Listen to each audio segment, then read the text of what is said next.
Bikin hati bergetar, seorang nenek yang mungut gabuh di jalan raya viral di media sosial. Rekaman video itu terlihat dari unggahan akun TikTok @tepolis_46. Dari rekaman video tersebut, terlihat seorang nenek yang mengenakan kaping sedang mengambil beberapa gabuh yang jatuh di jalan raya. Aksi nenek tersebut direkam oleh seorang pria yang menanyakan sedang apa nenek tersebut sampai jongkok di pinggir jalan. Pria tersebut kemudian membantu nenek tersebut untuk mengambil gabu yang bercecer di pinggir jalan raya itu. Ternyata, perekam tersebut pernah menolong si nenek itu. Pria tersebut penasaran, mengapa anak-anaknya tidak mengantarkan nenek tersebut.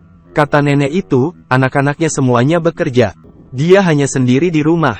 Video itu pun telah ditonton lebih dari 1 juta penonton dan mendapat like lebih dari 70.000. Selain itu, beragam komentar dilontarkan warganet pada unggahan tersebut. Banyak dari mereka yang miris melihatnya.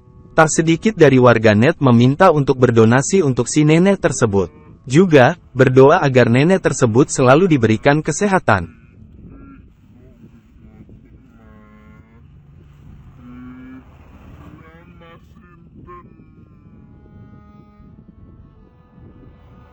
Terima kasih sudah nonton. Jangan lupa like, subscribe, dan share ya.